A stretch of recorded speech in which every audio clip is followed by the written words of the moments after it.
Hi guys, a very good evening to all of you. I'm Sabah, your English faculty at Tollywood. So your SBI PO pre-result is out, and first of all, many congratulations to all those who qualified this examination. Site खुल रही है, जिन लोगों ने अभी तक check नहीं किया है, एक बार फिर से चेक कर लीजिए, ठीक है? तो अब देखिए, अब आपका आता है mains examination, SBI PO mains, क्योंकि अभी तक आपने जितने भी एग्जामिनेशन दिए हैं, IBPS PO mains, SBI clerk mains, RRB PO mains, जितने भी एग्जामिनेशन आपने दिए हैं, उन सबसे टफेस्ट पेपर होने वाला, उन सबसे टफ होने वाला है, ओके? तो ये माइंडसेट आपका अभी से होना चाहिए that the level that you are going to get in this examination is the toughest, is going to be the toughest for you, okay? Now here selection of question will matter a lot, ठीक है? If I talk about English, देखिए SBI is the father of all banking examination, इसको bank exam का UPSC कहा जाता है। इसलिए अगर आपका माइंडसेट पहले से ही होगा कि नहीं, आपका जो लेवल है वो बहुत टफ होने वाला है, तो ऑफ कोर्स आप अपनी प्रिपरेशन उसी वे में करेंगे, ठीक है? दूसरी चीज, if I talk about English, fortunately this year अभी तक मुझे नहीं लगता किसी भी एग्जामिनेशन में आपको इंग्लिश का बहुत अच्छा लेवल देखने को मिला है। But when I talk about SBI, SBI का नॉर्मल इंग्लिश का लेवल भी बाकी सारे एग्जामिनेशन के कंपैरिजन में काफी टफ होता है। तो यहाँ पर आपको इंग्लिश का एक अच्छा लेवल देखने को मिल सकता है। So that is why in this session I am going to tell you that how to attempt English section in your examination. देखिए, अगर आपकी इंग्लिश अच्छी है तो आपको इसको स्कोरिंग पार्ट बनाना होगा कि आप ज्यादा से ज्यादा एक्यूरेसी के साथ स्कोर कर सकें, ठीक है? बट फिर भी 35 क्वेश्चंस 40 मिनट्स में इसको अटेम्प्ट कर पाना थोड़ा सा टफ टास्क है। I won't say it is impossible, impossible तो कुछ भी नहीं है, थोड़ा सा चैलेंजिंग है, बिकॉज यहाँ पर क्वेश्चंस आपके रीडिंग बेस्ड ज्यादा होते हैं, तो they are time consuming. Here I am going to tell you कि किस तरह के क्वेश्चंस को अटेम्प्ट करना है पहले और किसको बाद में करना है, ठीक है? ये नहीं कहूंगी किसको नहीं करना है, तो वो नहीं करने वाला चॉइस तो आपके ऊपर होगा, आपका क्या वीक सेक्शन है, बट किस तरह के क्वेश्चंस को पहले करना और किस तरह को बाद में करना है, जिससे आपकी एक्यूरेसी ज्यादा आ जाए, ओके? तो चलिए हम स्टार्ट करते हैं। आपके सामने मैं एक ऑलिव बोर्ड का लाइव मॉक खोलूंगी, और मॉक के बेसिस पे, मॉक सॉल्व करने नहीं जा रहे हैं, ठीक है? मॉक के बेसिस पे I will just tell you कि किस तरह के क्वेश्चंस को आपको पहले करना है, किस तरह के क्वेश्चंस को बाद में करना है। तो चलिए मेरे साथ देखते हैं मॉक। तो ये मैंने एसबीआई पीओ मेंस, आपको दिख रहा होगा, सेक्शनल मॉक टेस्ट फर्स्ट खोला है, ठीक है? इंग्लिश का ये सेक्शनल मॉक टेस्ट मैंने यहाँ पर ओपन किया हुआ है। तो इस मॉक टेस्ट को पूरा हम स्टार्ट करके we are going to discuss this, ठीक है? स्ट्रैटेजी देखेंगे कि किस तरह से अटेम्प्ट करना है। तो स्टेप देखिए, पहली चीज मैं आपको बताऊंगी कि बहुत लोग ऐसे होते हैं कि जो क्वेश्चंस को स्विच करते हैं, कि पहले वो खोजेंगे कहाँ आरसी दिया है, फिर देखेंगे कहाँ फिलर दिया है, कहाँ ग्रामर दिया हुआ है। ऐसे करने से टाइम वेस्ट होता है। आप क्वेश्चन वाइज, जैसे फर्स्ट क्वेश्चन से मैं स्टार्ट करूंगी और लास्ट तक जो जो क्वेश्चन हमारे सामने आ रहे हैं, आई विल टेल यू कि हाँ, इसको पहले करना है, इसको बाद में करना है, ठीक है? तो सबसे पहले हमारे सामने जो क्वेश्चन खुल के आया है, दैट इज पैराफिलर। पैराफिलर के जितने भी क्वेश्चंस हो, चाहे वो सिंगल फिलर बेस्ड हो, डबल फिलर्स हो, मल्टी फिलर्स हो, पैराफिलर आपको डेफिनेटली करना है, because this is such a section that can give you accuracy, ये आपको एक्यूरेसी देगा। यहाँ पर ग्रामर को जरूर माइंड में रखिएगा, बिकॉज अगर आप ग्रामर के बेसिस पे करते हैं तो ऑप्शंस एलिमिनेट करने में आपको बहुत हेल्प मिलेगी। So try to eliminate options on the basis of grammar, but yes, do attempt para filler, it will give you accuracy. तो we got two questions of para filler. Grammar को माइंड में रख करके हम ऑप्शंस को एलिमिनेट करेंगे, and we will do this para filler because it will give us accuracy. Now next is your para jumble. देखिए, para fillers तो डेफिनेटली करना है, पैरा जंबल ये आप लोगों का वीक पॉइंट है। जहां तक अभी तक मैंने ऑब्जर्व किया है, ये मैक्सिमम स्टूडेंट्स का, आई कैन से कि 90% स्टूडेंट्स का पैरा जंबल वीक पॉइंट है। Para jumble I won't suggest कि आप पूरा छोड़ दीजिए। देखिए, एसबीआई में सिर्फ वो वाला क्वेश्चन नहीं होता कि पैरा जंबल दे दिया तो सारे अरेंज करके आपसे क्वेश्चन पूछेगा, नहीं। इसमें पैरा जंबल के अंदर भी बहुत सारी चीजें होती हैं, जैसे पैरा फिलर छुपा हो सकता है, इसी में रिलेटेड आपके एरर के क्वेश्चंस हो सकते हैं। तो आप सारे क्वेश्चंस को गो थ्रू करिए। जो क्वेश्चन आपका अरेंजमेंट से रिलेटेड है, उसे आप बाद में करेंगे, बिकॉज वहां पे थोड़ा टाइम टेकन हो सकता है और एक्यूरेसी कम आती है, ठीक है? और उसके चक्कर में क्या होता है कि सारे ही गलत हो जाते हैं।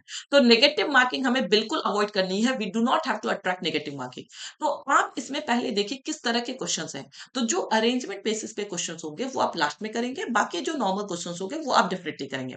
जैसे पहला क्वेश्चन यहाँ पे कहा जा रहा है, which of the following does not fit into the theme of the passage.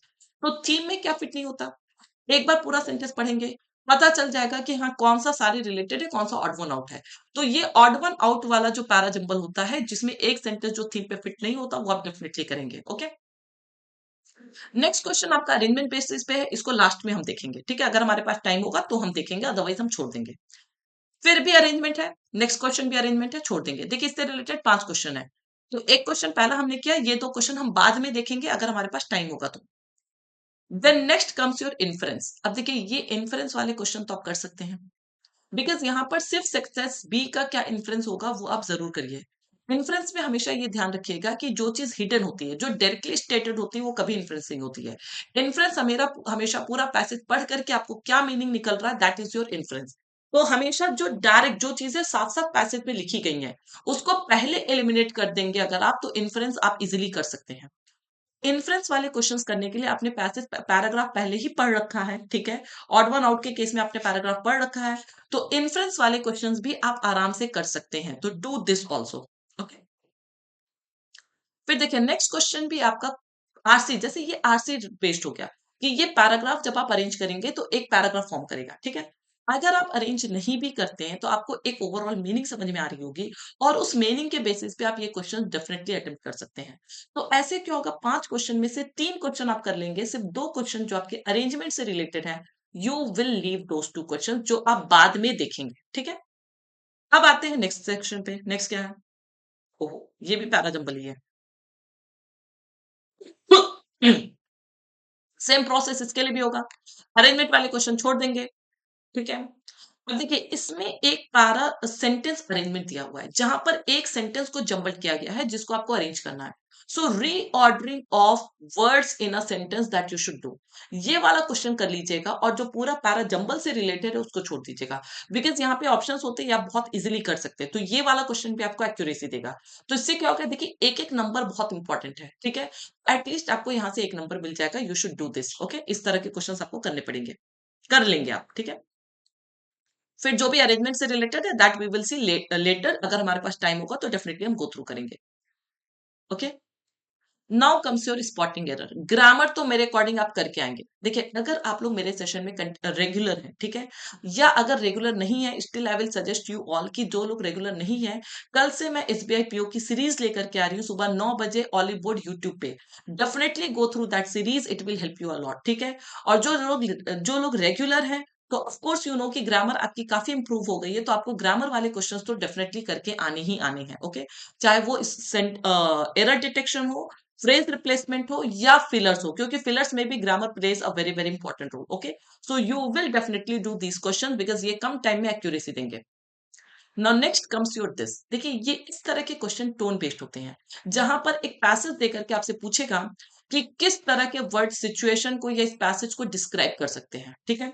तो ये टोन बेस्ड क्वेश्चन है। अब इस क्वेश्चन को सॉल्व करने में आपका जो एडिटोरियल सेशन है वो बहुत हेल्प करेगा। अगर आप लोग एडिटोरियल सेशन मेरा देखते हैं तो डेफिनेटली आप ये इजीली कर लेंगे। ये पूरी तरह से वोकैब बेस्ड होता है, ठीक है? वोकैब बेस्ड होता है। अगर आपकी वोकैब अच्छी है और अगर आपको टोन वगैरह आइडेंटिफाई करना आता है, तो definitely you will be able to solve these questions. इस तरह के क्वेश्चंस आप आराम से कर लेंगे। Okay, next. अब देखिए ईडियम। ईडियम अगर आपको आती है मीनिंग तो आप करेंगे, नहीं आती है तो आप छोड़ देंगे, ठीक है? बिकॉज ईडियम में कोई गेस नहीं हो सकता है। कभी कभी क्या होता है कि सेंटेंस के अकॉर्डिंग हम गेस कर लेते हैं। यहाँ पर एक ईडियम है like a Cheshire cat. Basically इसका यूज हम करते हैं स्माइल वगैरह के केस में, जो किसी के ऊपर आप जो हंसते हैं ना, किसी का मजाक उड़ाने के लिए, सो मॉकरी के लिए, टू मॉक एट समवन, ठीक है? सटायर के केस में जो आप किसी के लिए हंसते हैं, so that is called like a Cheshire cat. Okay, तो अब आप देखिए कहां पर इसका यूसेज हुआ है सही, that will be your answer. If she went around grinning like a Cheshire cat, सही आंसर है। ग्रीनिंग का मतलब ही होता है स्माइलिंग। ओके, वो एक थोड़ा डिफरेंट स्माइल होती है, दैट इज नॉट पॉजिटिव या नेगेटिव कॉन्टेक्स्ट की स्माइल होती है green. I knew he had a prank. देखिए जब किसी को आपको बेवकूफ वगैरह बनाना होता है ना, तो उस टाइम जो आप हंसते हैं, okay, that is your artificial fake. Okay, so grinning like a Cheshire cat, that is also correct. 1 and 2 सही है। One marked change observe in customer behaviour this year has been the shift towards safety and flexibility. तो flexibility के case में use होगा नहीं, तो 1 and 2, yes, it is the correct answer.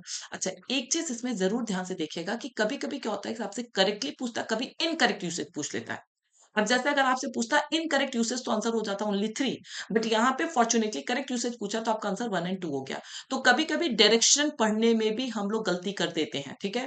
तो उस तरह की गलती कभी मत करिएगा। डायरेक्शन जरूर पढ़िएगा हर क्वेश्चन का बहुत ध्यान से।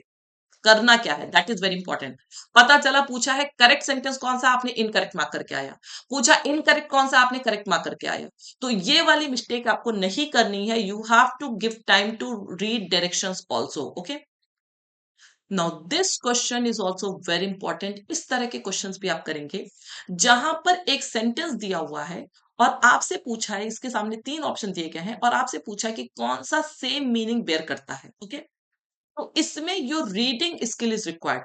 और जो भी सेंटेंस होगा that should be grammatically and contextually correct. Okay, इसमें ग्रामर तो कम, कॉन्टेक्स्ट ही ज्यादा हेल्प करेगा आपका। ठीक है, जैसे मैं फॉर एग्जांपल आपको करके बताती हूँ, क्योंकि ये मेरे अकॉर्डिंग बहुत इजी होता है और इसमें आपको एक्यूरेसी मिलती है। ठीक है, ह्यूमैनिटीज ट्रांजिशन, ट्रांजिशन मतलब change from hunting and gathering to agriculture, मतलब हंटिंग और गैदरिंग से एक फेज से एग्रीकल्चर पे जो ह्यूमैनिटी शिफ्ट हुई है, is one of the most important developments in human and earth history. मतलब ये हमारे लिए सबसे इंपॉर्टेंट डेवलपमेंट है हमारे।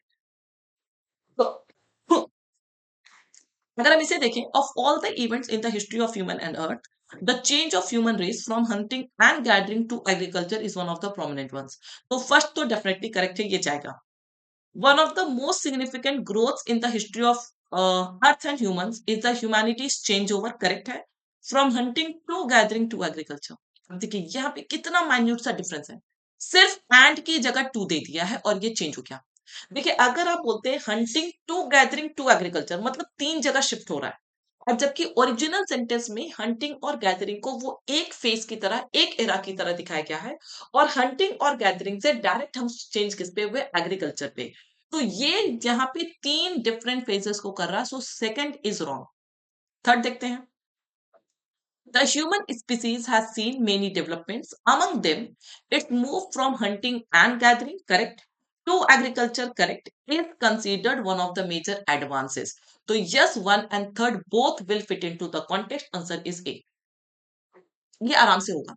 अब आप देखिए ए है तो ये करेक्ट है। ओके, तो इसमें क्या होता है कि सिर्फ आपकी केयरफुल रीडिंग रिक्वायर्ड है। अगर आप ध्यान से पढ़ेंगे तो of course you will be able to solve this questions, आप आराम से इसको कर लेंगे। Okay, next. अब देखिए ये जो पैरा बेस्ड क्वेश्चन है, चाहे वो पैरा फिलर हो, पैरा समरी हो और टोन बेस्ड क्वेश्चन हो, वो आपको आराम से करके आना है। This is also a type of para filler, जहां पर एक सेंटेंस बोल्ड में दिया गया है और आपको बताना है इसको कहाँ फिट करेंगे। ये मैं इसलिए बोल रही हूँ आप करिए, क्योंकि इसमें बहुत इजिली हमें दीज प्रोडक्ट्स दिख रहा है। दीज प्रोडक्ट्स का मतलब क्या हो गया कि कहीं ना कहीं प्रोडक्ट्स की बात हुई होगी, उसको ये रेफर कर रहा है। तो हमें बस एक ऐसा सेंटेंस चूज करना है जहां पर प्रोडक्ट्स की बात हो रही हो और वो प्रोडक्ट्स टेम्परेचर को होल्ड कर सकते हो, ranging from -20 to 140 degree centigrade. ठीक है, इसको भी मैं करके बताती हूँ कि इस तरह के पेयर आपको कैसे हेल्प करेंगे। Okay, when Ria Mazumdar Singhal moved to India in 2009 after spending most of her life in Dubai and London, she was taken aback by the rampant use of plastic in Delhi। यहाँ पर किसी product की बात नहीं हो रही है जो कि टेम्परेचर को विथहोल्ड कर ले। अब आप कहेंगे कि मैम प्लास्टिक तो प्रोडक्ट है, प्लास्टिक इज सिंगुलर, यहाँ पे प्रोडक्ट्स प्लूरल की बात हो रही है, ज्यादा प्रोडक्ट्स की बात हो रही है। तो ए के फॉर्म, ए के बात तो नहीं जाएगा, ए के प्लेस पे ये नहीं फिट होगा। ठीक है, आगे बढ़ते हैं। Being a pharmacologist, Singhal knew all too well the effects of plastic on human health. She was also shocked to see that people threw their garbage without any segregation। यहाँ पर भी किसी प्रोडक्ट की बात नहीं हुई है, सिर्फ बताया जा रहा है कि वो एक फार्माकोलॉजिस्ट थी, तो उनको पता था कि प्लास्टिक का क्या इम्पैक्ट होता है ह्यूमन हेल्थ पे। ठीक है, how dangerous it is for us. और उन वो ये भी देख शॉक थी देख करके कि जो लोग हैं इंडिया में वो बिना सेग्रीगेट किए हुए अपने गार्बेज को थ्रो कर देते हैं। तो यहाँ पर भी किसी प्रोडक्ट्स की बात नहीं हुई है, बी में भी नहीं जाएगा। I wanted to build, I means Riya, build something that is safe to eat out of and easy to dispose of। वो बोली कि हम एक ऐसी चीज बनाना चाहते थे जो खाने में भी, जिसमें आप अगर आप गर्म खाना रखे, ठंडा खाना रखे, दोनों में वो सेफ है और उसको आप इजिली डिस्पोज ऑफ कर सकें। Okay, I wanted something that would not change the nutritional value of food. हम एक ऐसी चीज बनाना चाहते थे जो खाने के न्यूट्रिशनल वैल्यू को चेंज नहीं करेगी। ठीक है, not did I want this product. अब देखिए यहाँ पर दिस प्रोडक्ट दिया हुआ है, but again it is singular, ये भी सिंगुलर है, तो यहाँ पर ये नहीं जाएगा दीज प्रोडक्ट्स, ये भी एलिमिनेट हो जाएगा, सी भी नहीं जाएगा। I was very clear about this from very beginning. Okay, says Singhal, founder and chief executive officer of EcoWare, a one-stop shop for eco-friendly tableware. Singhal took help from her serial entrepreneur father-in-law Sunil Singhal to do a research on different types of biomass. देखिए अभी तक वो research हो रहा है, कोई product तैयार नहीं हुआ है जो कि टेम्परेचर को रेजिस्ट कर सके। ओके, तो डी पे भी ये फिट नहीं जाएगा। एक ही ऑप्शन बचा ई, नन ऑफ दिस का ऑप्शन है नहीं। तो चलते देखते हैं। They zeroed in on sugar cane backers, तो उन्होंने फाइनलाइज किया। जीरोड इन ऑन मतलब they finalise sugar cane backers, मतलब अभी तक वो बहुत सारे प्रोडक्ट पे ट्राई कर रही थी कि कौन सा प्रोडक्ट होगा जिसमें आप खाना रखें, वो खाना भी सेफ रहे प्लस आप उसको इजिली डिस्पोज ऑफ भी कर सकें। उन्होंने फाइनली फाइनलाइज क्या किया, sugar cane backers. Okay, which would get cleaned under hygienic conditions to manufacture cutlery and crockery for ecoware. These are the two products. अब देखिए एंड लगा के दिया गया है, इसका मतलब दो प्रोडक्ट्स की बात हो रही है जो कि प्लूरल है। इसके बाद और ये फाइनल आपका रिजल्ट है, ये प्रोडक्ट है जो वो तैयार कर रही थी जो कि टेम्परेचर को रेजिस्ट कर सके। उसमें आप गर्म खाना रखेंगे -20 डिग्री, अरे सॉरी 140 डिग्री तक, तब भी वो सेफ रहेगा। -20 डिग्री ठंडा खाना रखेंगे तब भी सेफ रहेगा। और वो बायोडिग्रेडेबल भी है, अपने आप ही वो डिग्रेड हो जाएगा 90 डेज में।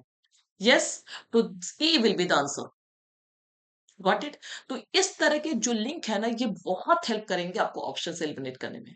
इतना टाइम लगेगा नहीं, ये तो मैं आपको एक्सप्लेन कर रही थी इसलिए मैंने सारी चीजें एक्सप्लेन की है। अदरवाइज क्विक रीडिंग करेंगे, कहाँ प्रोडक्ट्स की बात हुई है, देखेंगे, एलिमिनेट करेंगे ऑप्शंस और आगे बढ़ जाएंगे। नेक्स्ट, आरसी मस्ट है, करके आना है आरसी। आरसी तो सबको करना, बिकॉज दो पैसेजेस होंगे, आरसी छोड़ देंगे तब तो बहुत दिक्कत हो जाएगा सिलेक्शन में। तो आरसी दो तीन पैसेजेस होंगे ही होंगे, तो you have to do RC, that is must. Okay, तो देखिए यहाँ पे दो तीन आरसी है, छोटे छोटे दो दो तीन तीन क्वेश्चन होंगे, तो आपको आरसी करना है। मे बी पॉसिबल एक आध दो क्वेश्चन में आप स्टक हो जाए तो उसको छोड़ दीजिए, but RC you have to do. Okay, now comes your under a cloud. Under a cloud का मतलब होता है अंडर सस्पिशन, ठीक है, कोई भी सस्पिशन में, डाउट में होना। तो यहाँ पर भी आपको वही लाइक अ चेशायर कैट वाला क्वेश्चन है। Okay, the military are under a cloud for skilling civilians while breaking up a demonstration. Correct है। अंडर अ क्लाउड मतलब वो लोग सस्पिशन में है, तो फर्स्ट तो जाएगा, उन पे शक किया जा रहा है। The cabinet minister left office under a cloud after a fraud scandal, तो वो एक सस्पिशन में, एक डाउट में उन्होंने ऑफिस छोड़ा, सेकंड में भी करेक्ट है, बिल्कुल करेक्ट है। Images seen as acceptable when branded as art under a cloud something disrespectable, ये गलत है। ठीक है, तो 1 और 2 विल बी द आंसर, 1 और 2 दिया हुआ है। एक सेकेंड गाइस, ये देखिए मेरी नजर पड़ गई, अदरवाइज मैं भी 1 और 2 लगा देती। अब देखिए अगर मैं 1 और 2 लगाऊंगी तो गलत हो जाएगा। क्यों गलत हो गया, क्योंकि डायरेक्शन में दिया हुआ है identify the sentence that uses the idiom and phrase incorrectly. Incorrect usage पूछा हुआ है, तो इसलिए मैंने आपको क्या बोला था, डायरेक्शन पढ़ना बहुत जरूरी है। वो तो मेरी नजर चली गई कि पूछा क्या है। अदरवाइज अगर मैं 1 और 2 मार्क करती तो वो गलत हो जाता। Answer will be incorrect usage सिर्फ किस में है, ओनली थर्ड में है। तो करेक्ट पूछता तो 1 और 2 लगाते, इनकरेक्ट यूसेज पूछा है तो थर्ड लगाएंगे। ये अप्रोच हमेशा याद रखेगा। पता चला under a cloud is a very common idiom, आता हुआ चीज आप गलत कर देंगे जस्ट बिकॉज आपने डायरेक्शन ध्यान से नहीं पढ़ा। So going through direction is very very important, आपको डायरेक्शन ध्यान से पढ़ना ही पढ़ना है। ओके, नेक्स्ट, ये करना है पैराफिलर, मैंने पहले भी बताया, एग्जांपल भी दिया। पैराफिलर तो आपको करना ही, चाहे किसी भी पैटर्न का पैराफिलर हो, that you have to do. RC मैंने बोला है कि दो तीन छोटे छोटे पैसेजेस हो सकते हैं या दो लेंथी पैसेजेस हो सकते हैं, RC also you have to do. ठीक है, हाँ, then comes match the following. अगर मैच द फॉलोइंग आता है, that also is mandatory, because match the following अगर आप ऑप्शंस एलिमिनेट करके करते हैं तो ये भी आपको एक्यूरेसी देगा ही देगा। तो do attempt match the following also, it is also very much important. Okay, तो yes, I have discussed all 35 questions. I hope आपको आइडिया मिल गया होगा। सिर्फ पैरा जंबल छोड़ना है, क्योंकि पैरा जंबल में आपको थोड़ा कंफ्यूजन होता है, या फिर कोई ऐसा वोकैब, कोई ऐसा इडियम पूछ लिया जिसके बारे में आपको कोई आइडिया नहीं है, तो you have to leave those questions. उसके अलावा आपको सारी की सारी चीजें अटेम्प्ट करनी है। ओके, सीरीज में अटेम्प्ट करते जाइए, क्योंकि बार बार टू एंड फ्रो जंप करेंगे ये देखने के लिए कि क्या अटेम्प्ट करें क्या नहीं करें, तो of course you will waste your time, आपका टाइम जाएगा। तो कल से मिलते हैं सुबह 9 बजे, ठीक है। एसबीआई पीओ की सीरीज के साथ मैं आ रही हूँ। In fact we are launching our SBI PO mains express batch, तो आप वो बैच भी ज्वाइन कर सकते हैं। Use my code Saba for maximum discount. Descriptive का सेशन भी हमारे पास अवेलेबल है, ठीक है। तो आप डेफिनेटली हमारा सेशन वॉच करिए, it will help you a lot in your English preparation. Okay, और अगर आप कोई कोर्स ज्वाइन करना चाहते हैं तो SABA is my code, use that code for maximum discount on Hollywood platform. Thank you guys. We'll meet you at 9 a.m. with some amazing questions for your SBI PO mails. Okay. Thank you. Take care.